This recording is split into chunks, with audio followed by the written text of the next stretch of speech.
Jets fans, another day, another mock draft. We're not going weapon here at 7, though. No Ted McMillan, no Tyler Warren, no Ashton Genty. With this pick, we are solidifying the O-line for the next decade. With this pick, we're going to be going with Armand Mambu, right tackle from Missouri. This would be my preferred choice at pick 7. We saw how bad the trenches were last year on both the offensive side and defensive side. We just saw what the Eagles just did, and it's all in the trenches. With this pick, we are solidifying our O-line for the next decade. Everyone would be 27 or younger too, which would be absolutely incredible.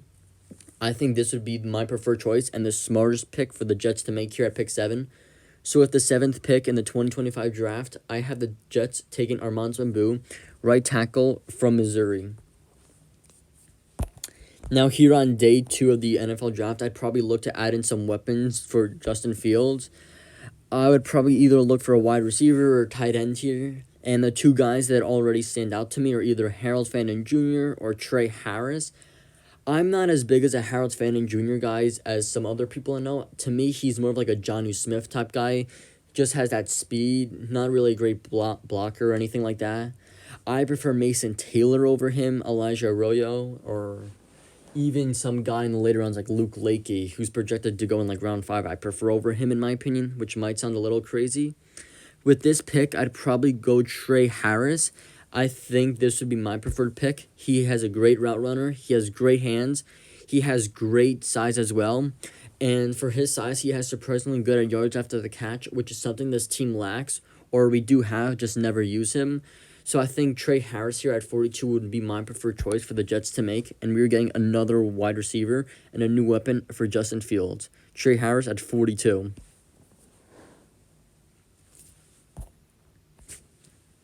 And with the 73rd pick, I'd probably look to add a tight end here. This is where I'd probably address tight ends. Maybe you can build someone on the trenches, maybe next to Quinnen Williams. But to me, here, I'm probably looking for Mason Taylor. I personally think he's the third best tight end for the Jets. I think he fits the Jets the best too, in my opinion, and this is who I would want the Jets to draft. He's great yards after the catch, great hands. He's also a solid blocker. Might get his hands up too high sometimes, but overall, he's pretty good. He's very fluid and versatile. He might not be the best route runner, but he does get open all the time, which leads to him being a yards after the catch threat, something this team needs. But just like Trey Harris, I think he would be an immediate contributor to this offense and would be my pick here at 73. So with the 73rd pick, we're getting another weapon for Justin Fields and getting our tight end of the future in Mason Taylor. And now with the 4th round picks and the end of the draft, I'd probably look to bolster up the defense, whether it's edge, DT, maybe someone in the secondary, you never know.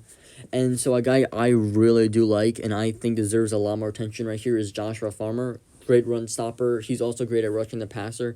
And I think him next to Quinnen Williams and even Jermaine Johnson would be pretty good in my opinion. I think this is who I would want to pick 110. I think he actually would go higher in the draft to me. He's a top 75 player.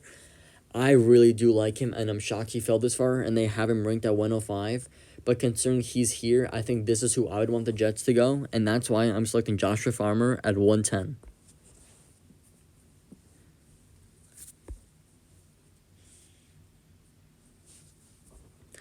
So I'm probably going to look to get maybe a safety, an edge, and I think my preferred choice here is R.J. Mickens. Again, just like last video, I think he provides another need for the Jets.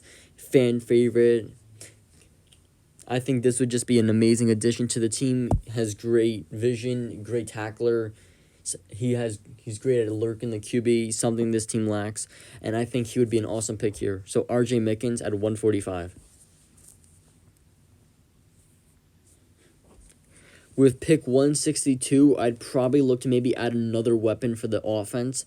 Maybe we can get an edge if I like anyone.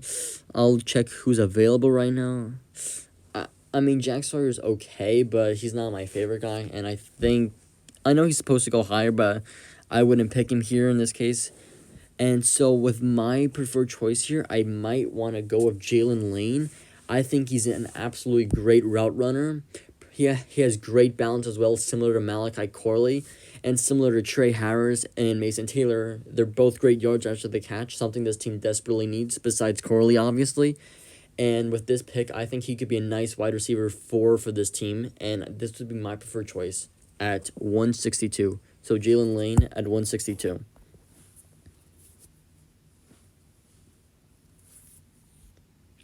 Okay, so here it's 186, and we're going to be taking our first Ohio State Buckeye, and we're going to be selecting Jack Sawyer, the edge, from 186. I know I just criticized him from taking him at 162, but considering he's here, it just makes perfect sense for the team. We desperately need edge help, and considering he fell this far, I think this makes a lot of sense. He does tend to get swallowed up by bigger tackles often, and is not the best in my opinion, but considering he's here in round 6 would be an absolute steal for the Jets, and that's why I would probably go Jack Sawyer here at 186.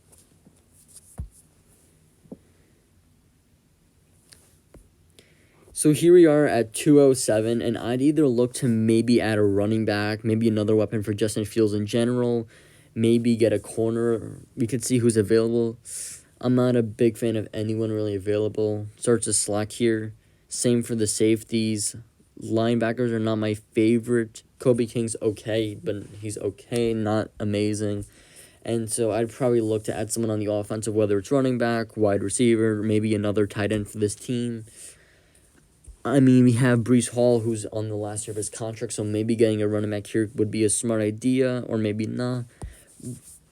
I could get another wide receiver because our wide receiver core is insanely thin, and it absolutely sucks.